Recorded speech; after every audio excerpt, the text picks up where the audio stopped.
ons gaan net 'n gebed saam doen. Ek vra dat die manspersone vir ons sal staan. Dan gaan ons net 'n gebed saam doen vanmôre en ook hierdie diens so aan die Here opdra. Kom ons bid saam. Wonderlike Hemelse Vader, ons sê vir U baie, baie dankie dat ons vanmôre kan saam wees in U naam. Baie dankie vir U reisende genade wat ons mense van oor ver paaie heen veilig hier aangebring het by ons plek van aanbidding. Baie dankie vir hulle moeite en hulle opoffering, Here, vir U saak en vir U naam en vir U koninkryk. En dankie dat ons, Here, deur die waarheid van U woord en deur die gemeenskap van die heiliges gevoed kan word en opgebou kan word in die allerheiligste geloof. Môre was my treffend toe ek lees daar uit Johannes 15, ek dink dis vers 26 wat gesê het, soos die Vader die Seun lief het, so het die Seun ook sy kinders lief. Dit was vir my so treffend gewees, Here, dat U ons lief het met dieselfde liefde waarmee U Seun lief gehad het, en U Seun het ons lief, en het sy lewe aan die kruis gegee, sodat ons gered kan word, en die Heilige Gees getuig deur die blaaie van die Bybel aangaande hierdie ongelooflike groot liefde wat God aan ons bewys het in sy Seun Jesus Christus. En ag Here, die minste wat ons kan doen, is om dit te beantwoord deur 'n lewe van heiligheid, as ons getuig ons behoort aan U. Ons weet dis nie maklik nie.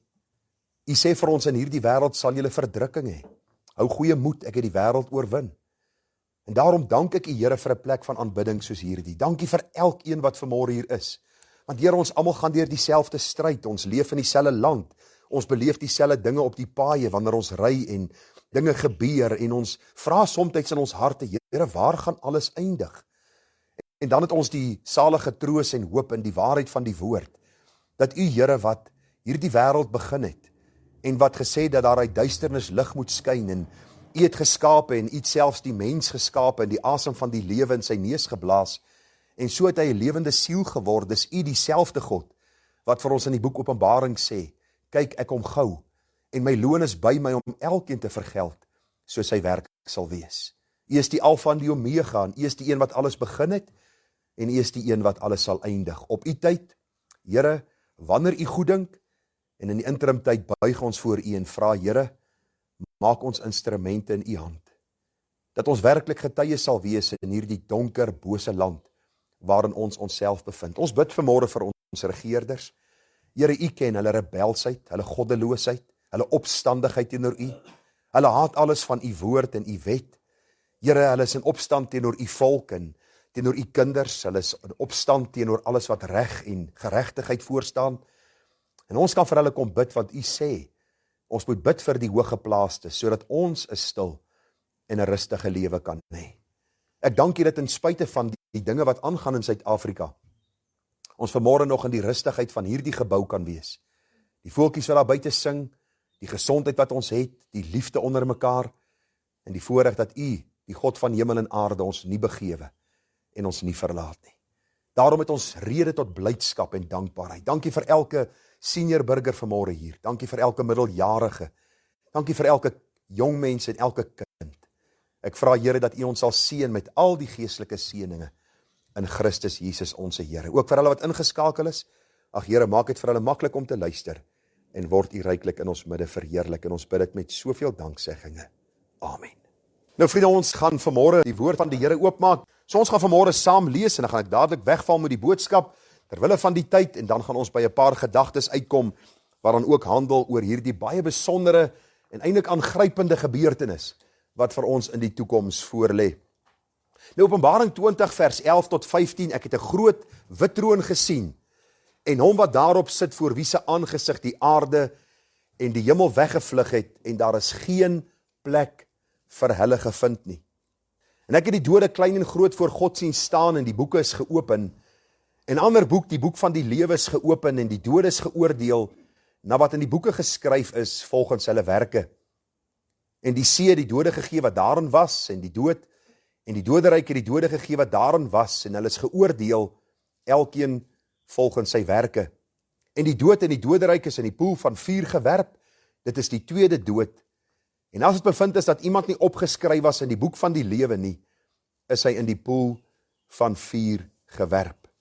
Nou vriende, hier is 'n aangrypende gedeelte in die woord van die Here, en wil ek vanmôre hier sommer aan die begin sê, nog voor ek die tema gaan vir u op die bord wys, is dat hierdie vanmôre eintlik 'n boodskap van liefde is.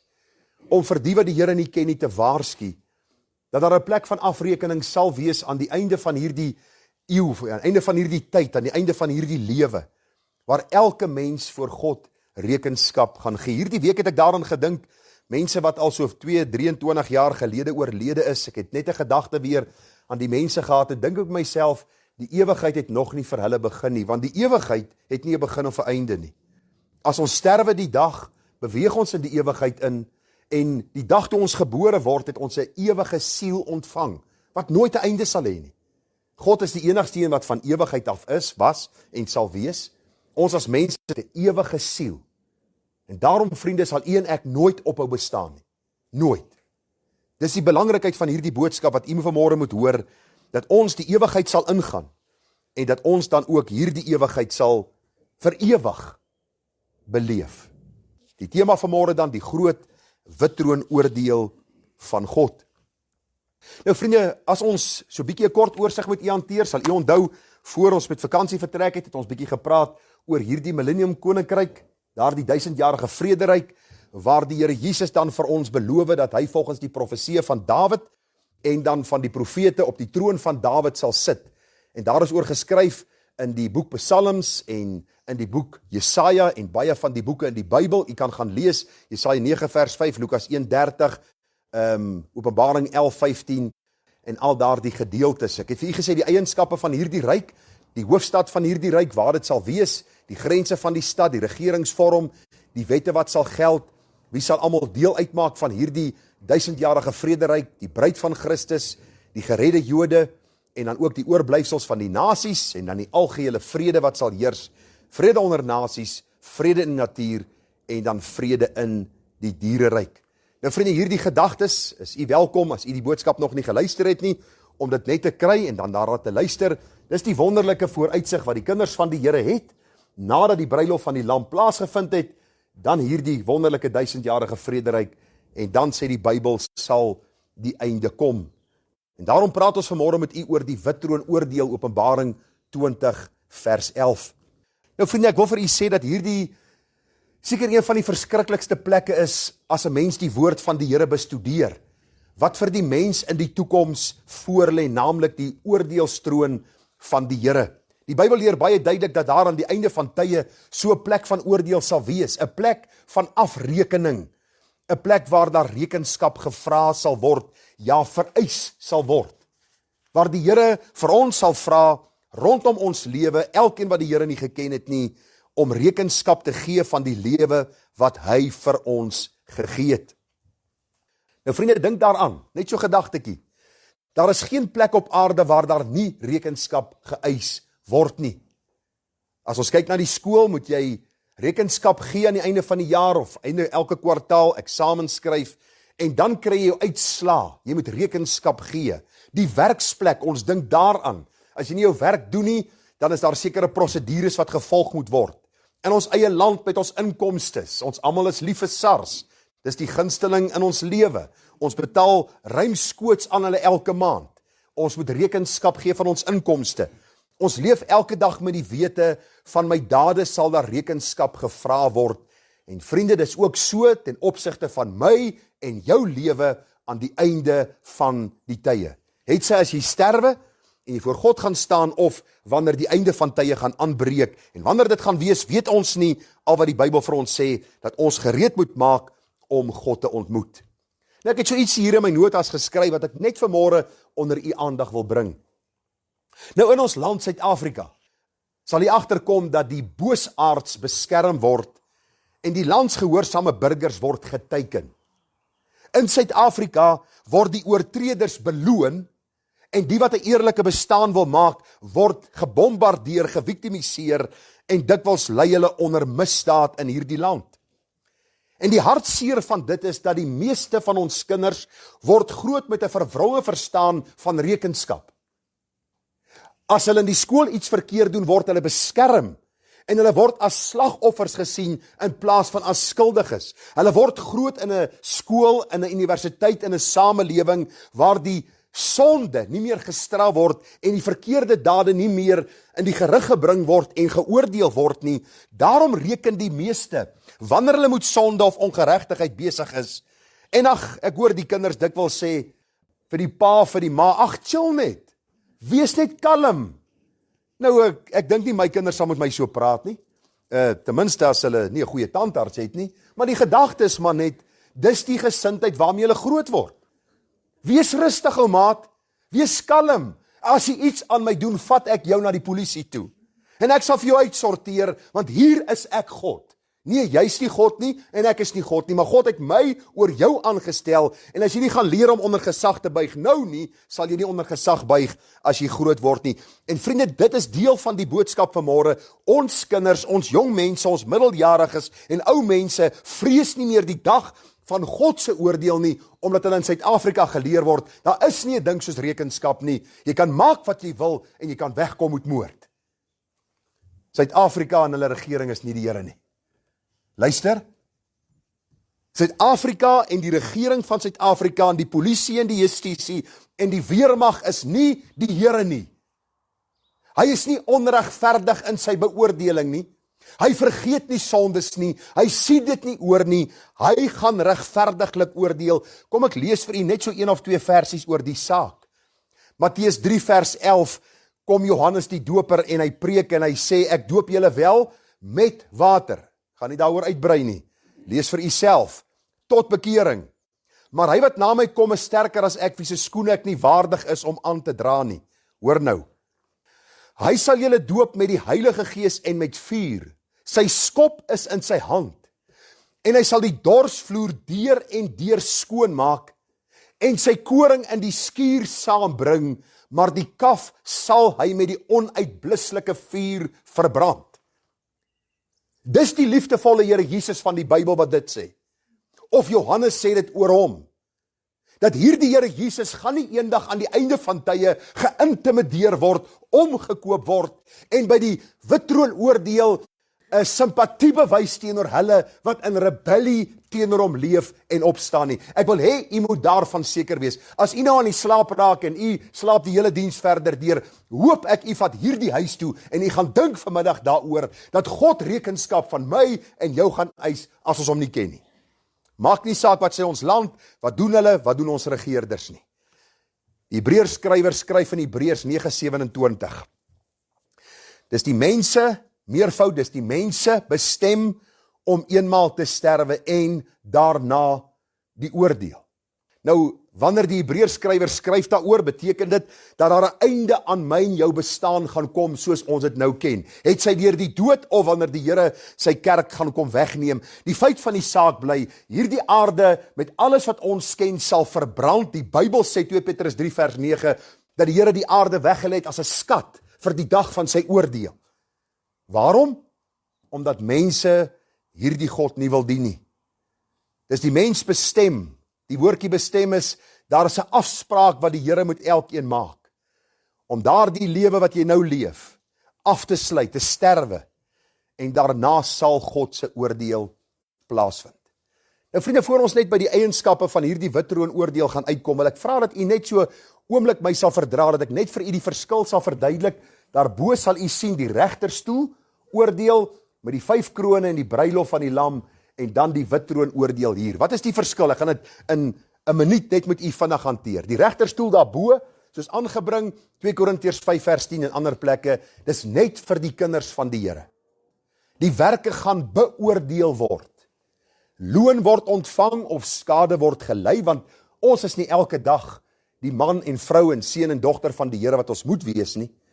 En daar vind dan ook hierdie regterstoel oordeel gaan dan ook na die wegname van die kerk van die Here Jesus plaasvind. U sal sien die blou wat dwars deur op die kaart dan aangebring word. Die wittroon oordeel waaroor ons vanmôre gaan praat, ons lees daarvan Openbaring 20:11 tot 15 en in ander plekke, wat ons vanmôre gaan sien is net vir die ongereddes.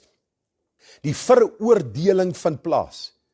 Wat is die verskil tussen beoordeling en veroordeling? Ons gaan vanmôre sien, die veroordeeldes word in die hel gewerp, soos hier aangedui op die kaart, en dan dit vind plaas na die 1000-jarige vrederyk. So ek wil net hê jy moet dit sien, en nou kom ons vanmôre by die boodskap uit rondom die wittroon oordeel. Daar is 5 gedagtes, nou jy moet dit nie een vir een tel soos ek preek, en by jouself dink, yes, hy's nou eens by 3, en die tyd is al amper verby nie. Volg saam met my, ons gaan kyk na die sekerheid van hierdie oordeel, wie die regter sal wees, Wie sal almal voor hierdie troon verskyn en op grond waarvan sal hulle geoordeel word en wat is die gevolg van hierdie oordeel?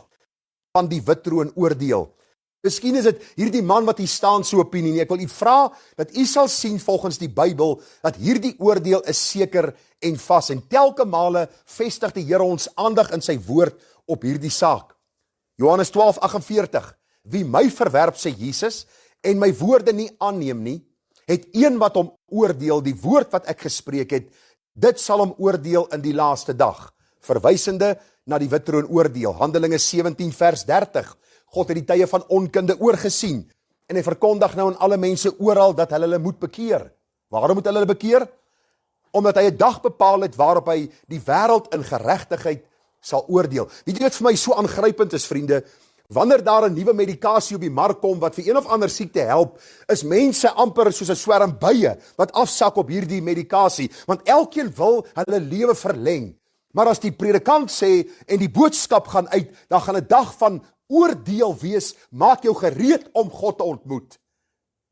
Dan sê die meeste, dis jou opinie, pla my nie regtig nie, almal is Christene, ons almal probeer maar ons bes. Wat sê die Here? Hy het die tye van onkunde oorgesien. Onkunde is geen verskoning nie. Jy gaan nie eendag voor die Here kan sê, ek was nou 'n bietjie onseker oor wat die predikant gesê het, ek het nie moeite gaan doen om dit self na te vors nie, maar Here, kom ons wees rustig oor hierdie saak en ons praat bietjie daaroor.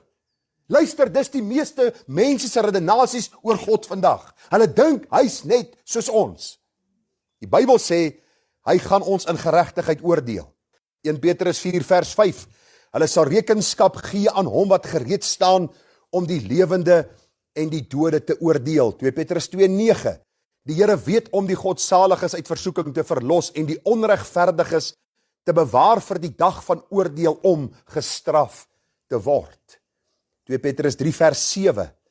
Maar die teenswoordige hemel en die aarde is deur dieselfde woord as 'n skat weggelê en word vir die vuur bewaar teen die dag van oordeel en die verderf van die goddelose mense.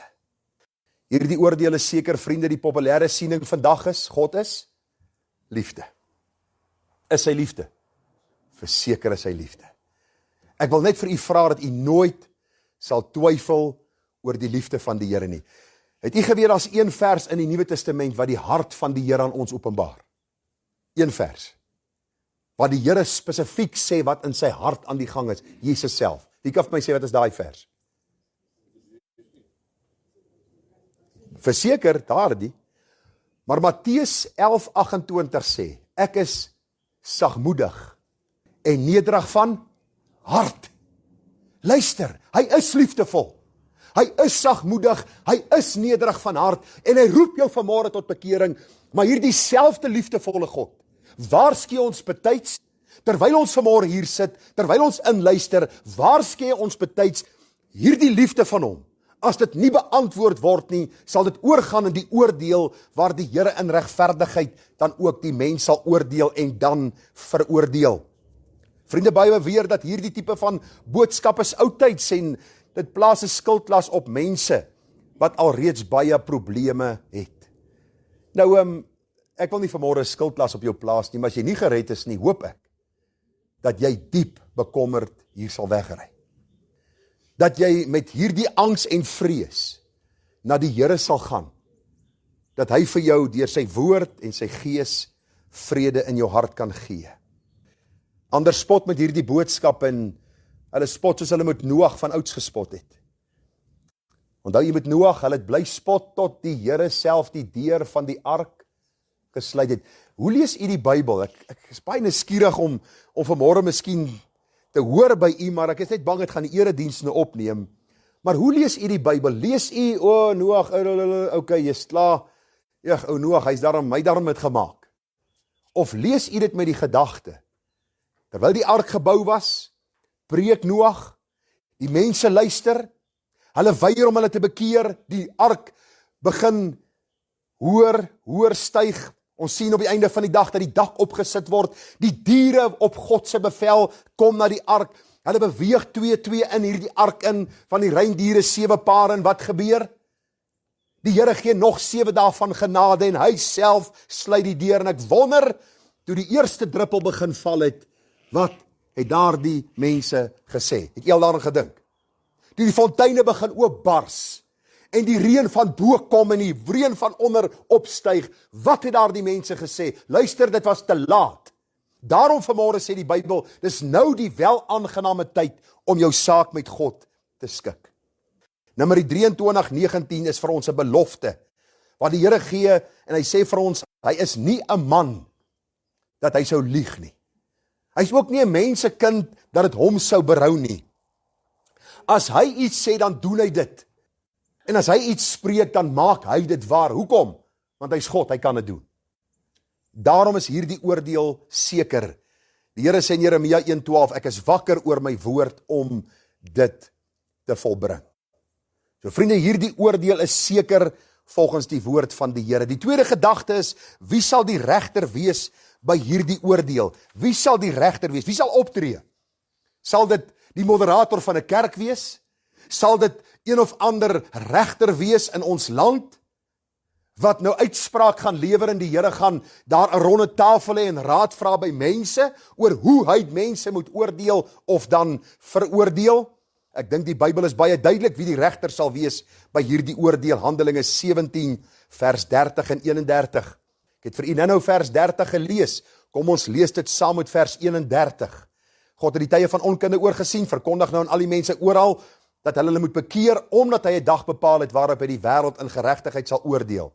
Deur 'n man wat hy aangestel het, en hy het hiervan aan almal sekerheid gegee, deur hom uit die dode op te wek. Vriende, wat is die teken van die liberale teoloog vandag, wanneer dit kom by godsdiens en die woord? Die opstanding van Jesus. Die meeste sê vir ons, man, wie het die mag, as hy gesterf het om op te staan, om sy lewe weer op te neem? En die Bybel sê vir ons, dat God wat lewe gee, is die een wat sy lewe afgelê het, opgeneem het, en het opgevaar na die hemel. Die liberale teoloog sê, man, dit kan nie wetenskaplik bewys word nie, daarom glo ons nie daaraan nie. Nou, dis jou prerogatief vanmôre om te glo wat jy wil glo, maar weet, wat jy glo, sal jy voor rekenskap gee. God se woord is ewig vas en waar, en hy sê vir ons baie duidelik, volgens Handelinge 17, onthou, dat Lukas pen neer dit wat gesê is, wat die apostel Paulus sê, en hy praat hier van niemand anderste as die Here Jesus nie. Ek lees gou vir u, wat gebeur in Handelinge 10:40 met hierdie boodskap wat gepreek word. Daar staan hom, Jesus, het God op die derde dag opgewek en beskik dat hy sou verskyn, nie aan die hele volk nie, maar aan getuies wat deur God van tevore verkies was, aan ons wat met hom saam geëet en gedrink het, nadat hy uit die dode opgestaan het, baie belangrik, en hy het ons bevel gegee om aan die volk te verkondig, en met krag te betuig dat dit hy is wat deur God bestem is, as regter van lewende en dode. Ek wil miskien 'n vraag in u midde laat en vir u vra, het u al met ander mense oor die oordeel van God gepraat? Die meeste van ons, wanneer ons getuie gee oor die Here, praat ons van sy liefde. Ons praat van ons ervaring. Ons het tot bekering gekom en dis wat met my gebeur het en so die Here my lewe verander en dis nie verkeerd nie. Maar wanneer laas het u met iemand gepraat oor God se vaste, sekere oordeel? Is jy gereed om die Here te ontmoet? Is jy reg vir die dag wanneer jy voor hierdie God rekenskap gaan gee? Die Bybel sê hy het Christus uit die dode opgewek en hy het aan almal hierdie sekerheid kom gee, juis deur die graf wat leeg is, wat hierdie saak vasmaak dat Jesus die regter sal wees. Daniël 7 vers 9 en 10. Ek het bly kyk totdat trone reg gesit is en 'n oue vandag gaan sit het en sy kleed was wit soos sneeu en die hare van sy hoof so skoon wol. Sy troon was vuurvlamme, die wiele daarvan 'n brandende vuur. 'n Stroom van vuur het gevloei en voor hom uitgegaan. 1000 maal duisende het hom gedien en 10.000 maal 10.000 het voor hom gestaan. Die geregtigheid gaan sit en die boeke is geopen. Nou enigeen van u wat al 'n studie gemaak het oor die eindtye sal weet dat die boek Daniël en die boek Openbaring baie nou saamloop. Daar's kosbare ooreenkomste. Hier is dit baie duidelik dat daar duisende maal 10.000 voor hom gestaan het. Ek hoor die liberale teoloog. En ek wil vir u sê dat 'n mens so in jou dwaasheid kan roem, gaan my verstand te bowe. As jy 'n graad verwerf het en jy dink jy's hierdie briljante slim mens. Ek het eendag met 'n slim man gepraat. Nadat hy sy doktorsgraad verwerf het, toe sê hy vir ons in die klas, ek het agtergekom ek is nou 'n vakidioot. En ek dink by myself, maar Jesus, ek sal nogal gebrag het as ek 'n doktorsgraad verwerf het. En hy sê hierdie woorde. Hy sê ek weet van my vakgebied redelik baie. Maar van die duisende ander vakgebiede weet ek niks. Dis iemand wat begin om te verstaan wat is wysheid en wat is kennis en wat is insig. Ons weet nie alles nie. Nou hoor ek die liberale teoloog wat sê, hoe kan die Here boekhou van almal se lewe? Daar is nou iets so 7 of 8 miljard mense op aarde. Daar het al miljarde gelewe en daar gaan heel moontlik nog klomp gebore word. Hoe kan die Here van almal rekenskap eendag vra? Ag, ek wil vir jou vra, moenie jy bekommerd wees daaroor nie. Ons kan nog nie eens verklaar hoe God gesê het dat daar uit duisternis lig moet skyn nie. Het jy agtergekom die liggaam? Jy het vandag 'n spesialis vir 'n oog. Jy het 'n spesialis vir 'n neus. Jy het 'n spesialis vir 'n oor. En dan het jy 'n spesialis vir 'n hart en iemand het my gevra, hoe gaan dit met my hart? Ek weet nog nie, die dokter het nog nie laat weet nie. Maar ek is vanmôre nog hier en hy klop nog. Maar nou sê hulle vir jou, luister, ek werk met die pype van die hart. Jy moet gaan na 'n ou toe wat werk met die elektries van die hart. En ek dink by myself, ons luister na die liberale teoloë en die wetenskaplikes wat sê, deur die proses van evolusie het alles ontstaan en is dit vandag soos dit is. Terwyl die menslike liggaam so kompleks saamgestel is, dat jy verskillende spesialiste moet kry vir een deeltjie in jou liggaam. Wat probeer ek vir u sê? Die God van alle wysheid het ons geskape, ons goed saamgeweef in die moederskoot. En hy sê, moenie jy bekommerd oor die dag van oordeel nie. Ek sal oordeel want ek het kennis van elkeen se lewe in die fynste detail, maak jou klaar om God te ontmoet. Moenie bekommerd wees oor God se afdeling nie. Hy is God en hy doen wat hy in sy woord vir ons sê. Maak seker dat jy hom ken as verlosser en saligmaker. Die derde gedagte, wie sal almal voor hierdie troon verskyn? Ek het hier 'n paar gedagtes neergepen. Al die ongereddes sal voor hierdie oordeelstroon verskyn. En nou kan jy miskien vir my sê, maar ek dink nie ek is 'n ongeredde nie. En dan wil ek jou vra, hoekom dink jy dat jy nie 'n ongeredde is nie? Kom ek vra dit anderste. Hoekom dink jy vanmôre is jy 'n geredde? Hoekom dink jy vanmôre behoort jy aan die Here? As ek vir jou die vraag moet vra, luister, sê gou vir my, hoekom dink jy, as jy gered en sal jy eendag hemel toe gaan, moet jy vir my 'n klinkklaar helder antwoord kan gee, en die een wat dit nie is nie, ek is daarom nie so sleg soos ander mense nie. Dan gaan jy daai knoppie hoor, verkeerde antwoord, want ons almal, vriende, sê die Bybel, se werke is 'n verwerplike kleed voor die aangesig van God. As ek vanmôre voor u staan, dan staan ek nie in my geregtigheid of goedheid nie, maar ek staan in dit wat Christus aan die kruis verwerk het. Daarom, as jy vanmôre sê as 'n kind van die Here, vra jouself die vraag af, hoekom sê jy so? Wie sal voor hierdie troon verskyn? Hoor gou die kategorieë wat ek hier geplaas het. Die dronkaards, en u sal sê, hulle hoor da, die klomp, hulle syp mos. En dan ry hulle op die paaie en dan maak hulle ongelukke en dan moet ons betaal daarvoor.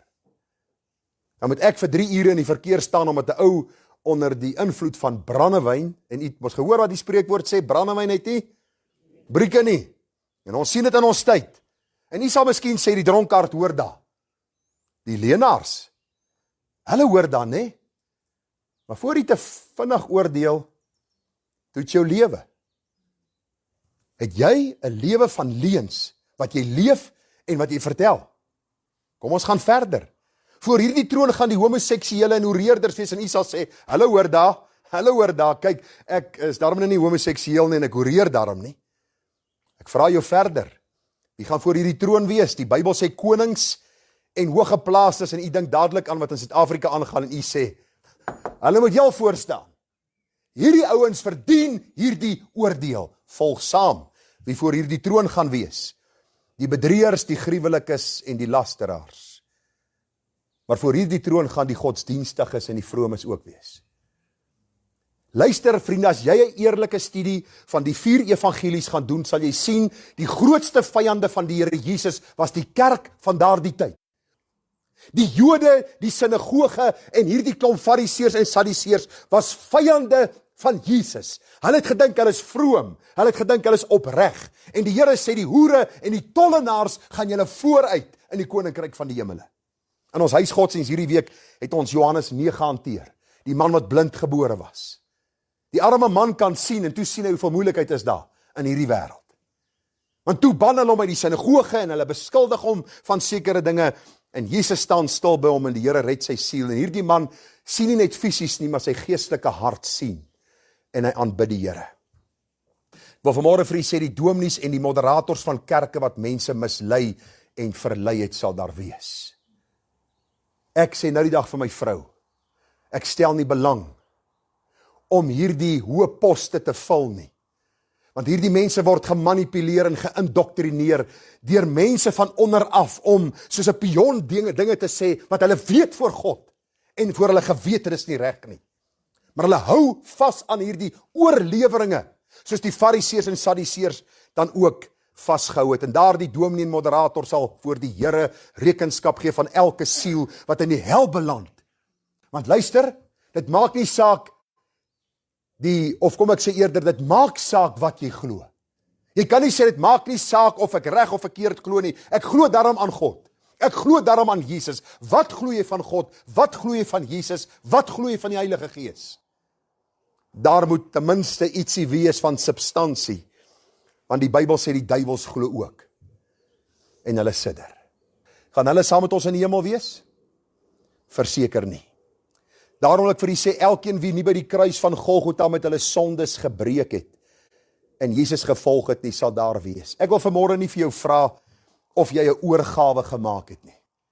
Ek is al moeg vir mense wat vir my sê, ek het 'n oorgawe gemaak, maar daar is niks vrug, wat by die bekering pas nie. As jy vanmôre in bewustelike sonde leef, en elke dag die sonde liefhet, en jy weet in jou siel, dis voor die Here nie reg nie, en jy het 'n oorgawe een of ander tyd aan die Here gemaak, is jy nie 'n kind van God nie. Sê ek dit? Nee, die Bybel sê so.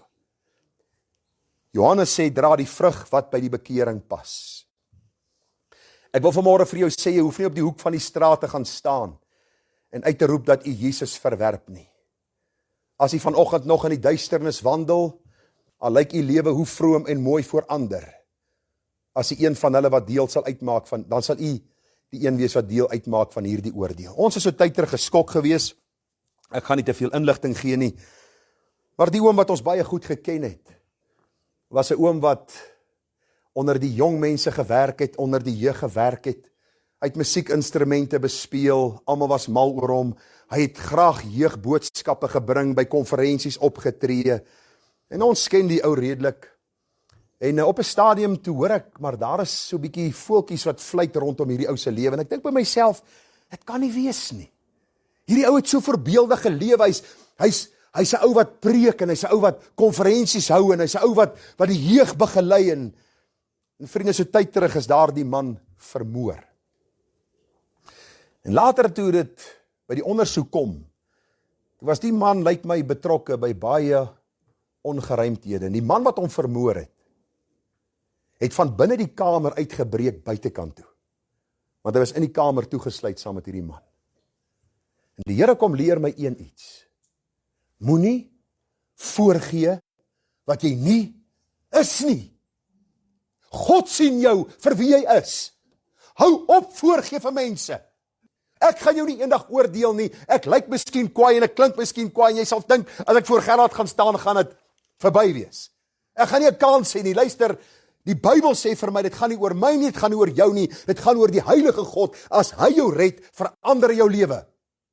As jou lewe nie verander nie, kan jy voorgee vir mense, jy sal God se oordeel, hierdie wittroon oordeel deelagtig word, en jy sal die poel van vuur beerwe.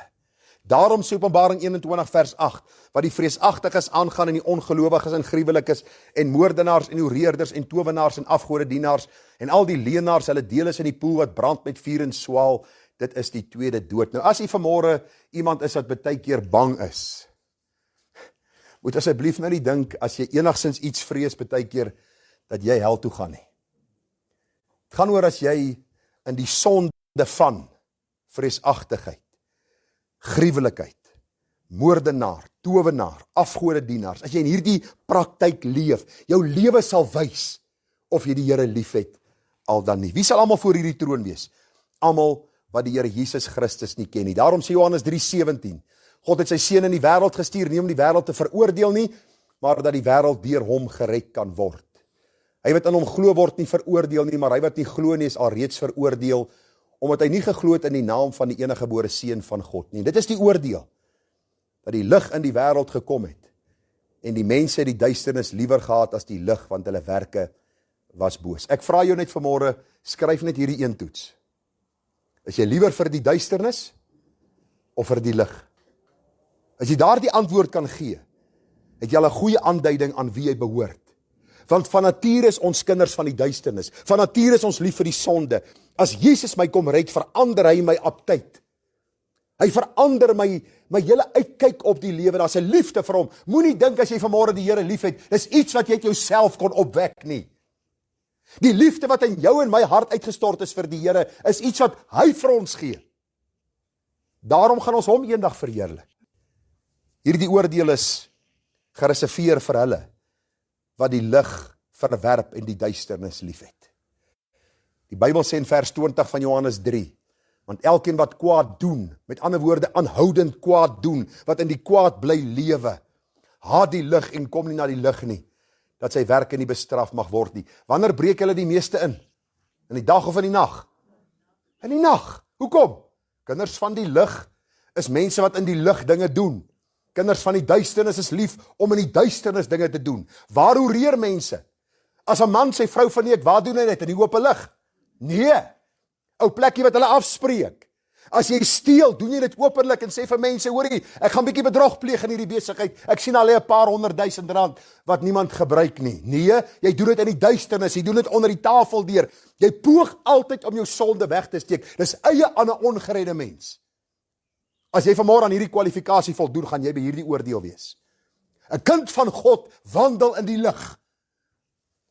Al moet hy vir sy sonde verskoning vra, vergifnis vra en gaan regmaak waar hy verkeerd gedoen het. En ek wil net vanmôre ietsie hier sê. Moenie vir my sê het berou oor jou sonde en jy gaan maak nie reg wat jy verkeerd gedoen het nie. Jy kan nie vir die Here sê ek is jammer ek het my vrou soos 'n vloer laat behandel, maar jy sê nooit vir haar jy's jammer jy het haar soos 'n vloer laat behandel nie. Jy kan nie 1 miljoen rand steel en jy vir jou 'n mooi kar gekoop en jy sê Here ek is so jammer dat ek 1 miljoen rand gesteel het, maar ek gaan dit nie teruggee nie.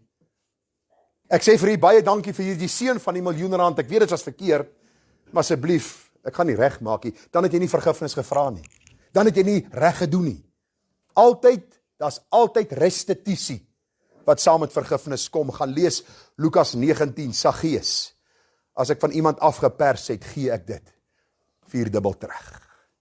Vers 21, maar hy wat die waarheid doen, kom na die lig, sodat sy werk openbaar kan word dat hulle in God gedoen is. Ek het onlangs vir iemand gesê, wat berou getoon het oor hulle sonde en vergifnis gevra het, toe sê ek vir hulle, dis 'n eienskap dat jy in die lig wandel. Want 'n kind van God is nie tevrede met sonde nie. Hy vra vergifnis en hy gaan maak reg. Vers 36, hy wat in die Seun glo die ewige lewe, maar hy wat die Seun ongehoorsaam is, sal die lewe nie sien nie, maar die toorn van God bly op hom. Vriende, die voorlaaste gedagte, op grond waarvan sal hulle geoordeel word. Die Bybel sê, en ek het die dode klein en groot voor God sien staan, en die boeke is geopen. En 'n ander boek, die boek van die lewe is geopen, en die dode is geoordeel, na wat in die boeke geskryf is, volgens hulle werke. Vers 15, en as dit bevind is dat iemand nie opgeskryf was in die boek van die lewe nie, is hy in die poel van vuur gewerp. So kom ons kyk gou vinnig, op grond waarvan sal hulle geoordeel word. Die Bybel sê, hulle sal geoordeel word op grond van hulle werke. Kan werke ons red? Nee. Waarom gaan die Here dan mense veroordeel volgens hulle werke? Die antwoord is eintlik maklik. As ek aan die Here Jesus behoort, as ek gered geword het, as die Here my sonde vergewe het, dan is daar goeie werke om hom te verheerlik. Die ongeredde se werke sal teen hom getuig, want is werke wat hulle doen in hulle eie geregtigheid, en hulle probeer dit opstapel as 'n tipe van 'n verdienste voor God, en God gaan hulle oordeel volgens dit, omdat net sy seun, wat vir ons aan die kruis gesterf het, vir ons ewige lewe kan gee, en dan deur sy gees goeie vrug na vore kan laat bring. Daarom jy sal geoordeel word volgens jou werke.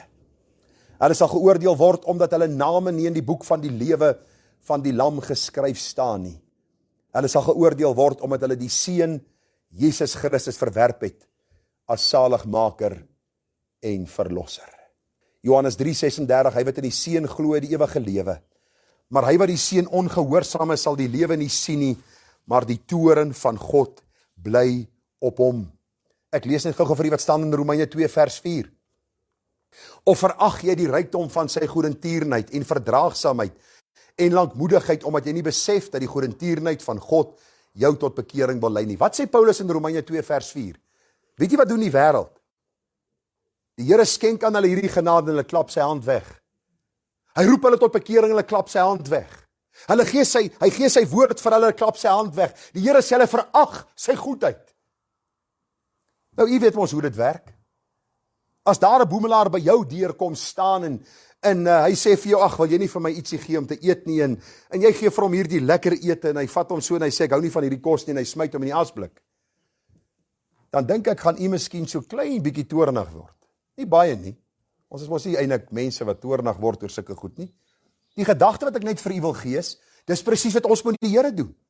Hy skenk ons vergifnis en ons klap dit weg en ons sê, ons hou nie van u manier waarop u vergifnis wil skenk nie. Daarom sê die apostel Paulus dat die evangelie is dwaasheid vir die wat verlore gaan.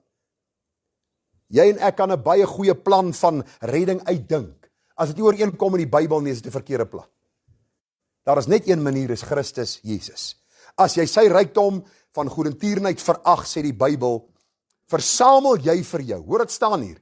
Maar ooreenkomstig jou verhardheid en onbekeerlike hart, vergader of versamel jy vir jou toorn as 'n skat in die dag van die toorn en die openbaring van die regverdige oordeel van God, wat elkeen sal vergeld na sy werke. As jy aanhou God se goedheid verag, weet jy wat sal gebeur by die oordeelstroon?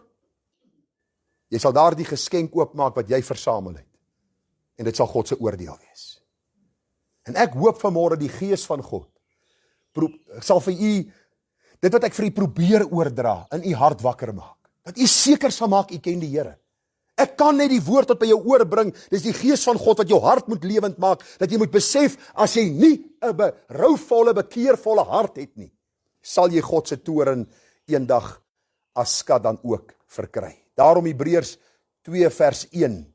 Hoe sal ons ontvlug as ons so groot saligheid verontagsaam, wat nadat dit eers deur die Here verkondig is, aan ons bevestig is deur die wat dit gehoor het.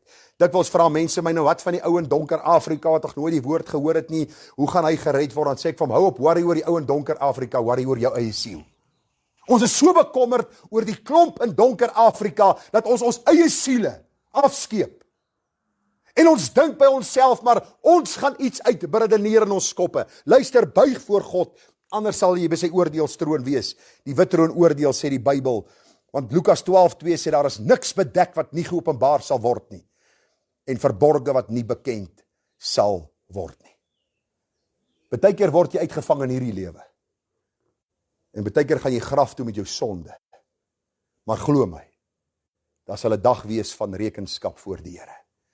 Ek sluit die boodskap af, die gevolg van hierdie oordeel. Ek gaan nie veel daaroor sê nie, want ons gaan volgende week bietjie praat oor die werklikheid van die poel van vuur. Vers 11 sê, ek het 'n groot wit troon gesien, en hom wat daarop sit, voor wie se aangesig die aarde en die hemel weggevlug het. Daar is geen plek vir hulle gevind nie. Het jy al wegkruipertjie probeer speel? Op 'n rugbyveld? Hoekom speel ons nie daar wegkruipertjie nie? Daar is nie plek om weg te kruip nie. Nie een van ons gaan agter een van die pale kan wegkruip nie, behalwe nou die tannetjies hier by ons wat plankmaar is. Maar ons ouens, daar sal iets uitsteek van ons, nê?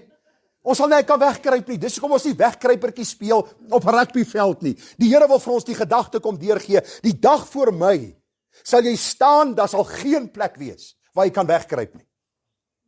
Jy sal geen plek vind om weg te kom van die Here nie. Meeste mense dink, ag, weet jy, julle klomp is nog so verstok in julle boodskap. Julle glo nog aan hierdie God wat alles geskaap het en wat eendag almal gaan oordeel. Kom by, word verlig. Ons lewe in 'n tyd waar ons yoga beoefen en ons gaan in die 7de dimensie in en ons is besig met allerhande gode en allerhande dinge wat ons aanhang.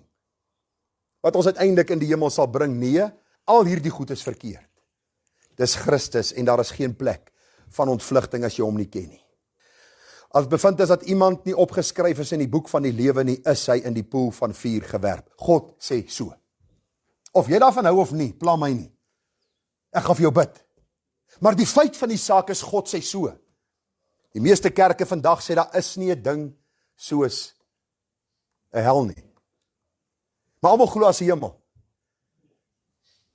Daar is kerke wat mense begrawe, en nou die dag vra 'n man my, sê vir my, seker moeilik vir jou om in die bediening te wees. Ek sê, hoekom? Dit is nie maklik nie, maar hoekom sê jy is moeilik? Hy sê, jy moet almal begrawe en dan moet jy in die hemel inpreek. Toe sê ek van, was jy al by my begrafnisse gewees? Ek sê, ek praat nie oor die man wat dood is of die vrou wat dood is nie. Soos die boom geval het, so sal hy bly lê. My waarskuwing gaan altyd uit na die mense wat nog in die lewe is, dat ons sal besef, daar gaan 'n dag van oordeel aanbreek, of in die hemel, of in die hel. Daar's nie 'n goue middeweg nie. Daar's nie 'n vage vuur wat die Rooms-Katolieke Kerk vir ons aanbied as 'n tussenpose waar ek deur 'n reinigingsproses kan gaan om tog by die Here uit te kom nie. Jy ken die Here Jesus vanmôre en hy ken jou of jy ken hom nie. As jy hom ken, sal daar 'n verandering in jou lewe kom. Die Here sal stelselmatig jou lewe verander, dat die lewe van Christus al hoe meer in jou lewe tevoorskyn kom. Hierdie oordeel, vriende, sal verdoemend wees. Daar sal geen kans vir ontvlugting wees nie, geen verskoning of verduideliking sal gewig dra nie. Nee, al die verlore sondaars sal aanskou in die oë van die Here, wat soos vuur vlamme na hom of haar kyk. Matteus 25:41, dan sal hy ook vir die aan sy linkerhand sê, gaan weg van my, julle vervloektes in die ewige vuur, wat berei is vir die duiwel en sy engele. Die vervloektes, die mense wat die Here nie ken nie. Miskien het u al die verhaal gehoor, maar ek wil dit miskien net vanmôre vir u vertel ter afsluiting, om net vir u die saak te illustreer. Daar word vertel van 'n regter wat baie jare terug geleef, en dis 'n ware verhaal. En hierdie man, voor hy regter was hy 'n baie goeie prokureur, en daar was 'n man wat beskuldig was van moord. En hy het hierdie regter gebruik, of hierdie prokureur gebruik om hom te verdedig in die saak. En dit het so gebeur dat hierdie prokureur hierdie man losgekry het van moord, hy's onskuldig bevind, en die hof is verdaag, en hierdie man was bly en hy's op sy weg gegaan, en 'n klompie jare het verbygegaan, en hierdie prokureur het later 'n regter geword. En een dag toe kom dieselfde man vir 'n aanklag voor hom van moord. En op 'n stadium toe hulle vir hierdie beskuldigde vra, is daar enige iets ter versagtende omstandighede, want die getuies teen hom was oorweldigend. Toe sê hy, ja, hy wil net ietsie sê. Hy het hierdie regter so in die oë gekyk en hy het gesê, regter, onthou jy my? Hy sê, jare terug het jy my verdedig as prokureur in daardie saak, en jy het my onskuldig bevind, wil jy nie asseblief weer genade aan my bewys nie? En hierdie regter het vir hom gesê, daardie dag het ek opgetree tot jou verdediging, ek was jou prokureur gewees. Vandag is ek jou regter. En hy het hom skuldig bevind en hy het die doodstraf gekry. Wat ek vir u probeer sê, die Here is nou ons advokaat. Hy is ons prokureur as ons dit so wil stel. Hy tree vir ons in by die Vader. As ons roep na hom, sal hy ons hoor, maar daar gaan 'n dag aanbreek, as jy die duisternis bly lief hê en die lig verwerp, dat hierdie advokaat jou regter sal word. En hy sal vir jou sê, gaan weg. Ek het jou nooit geken nie. Dis nie bangmaak stories nie, is nie 'n kerkse teorie nie. Dis wat die woord van die Here vir ons sê. Dis hoe ernstig die saak is. Daarom sê die Bybel nie elkeen wat vir my sê, Here, Here, sal ingaan in die koninkryk van die hemele nie. Maar hy wat die wil doen van my Vader wat in die hemele is. Weer 'n keer die gedagte van 'n lewe wat saamstem met my geloof. Vers 22 gebruik die woord baie. 'n menigte sal in daardie dag vir my sê, Here, Here, het ons nie in die naam geprofeteer en in u naam ons duiwels uitgedrywe en in u naam baie kragte gedoen nie? En dan sal ek aan hulle sê, ek het julle nooit geken nie. Gaan weg van my, julle wat die ongeregtigheid werk. En ek vriende, ek wil nie vanmôre net hier vinger wys nie. Gaan kyk na die deursnee televisieprediker. Die duister, donker, bose lewens wat hierdie mense leef. Hulle dryf duiwels uit, hulle praat in tale, hulle maak mense kwansuis gesond, hulle het 'n aanhang oor hierdie wêreld van miljoene mense. Daardie dag sal die Here sê, ek het jou nooit geken nie. Maar Here, ek het 'n gemeente van 80.000 gehad. Jy het nie gesien, ek het 'n voetbalstadium uitgekoop. Hulle het by hulle massas gekom. Die verkeer het daar was 'n verkeersopeenhoping as die mense in die oggend kerk toe kom en in die middag huis toe gaan. Die Here sê, as ek het jou nie geken nie. Hoe is dit moontlik, Here? Ek het hierdie en daardie ding gedoen, ek het jou nie geken nie.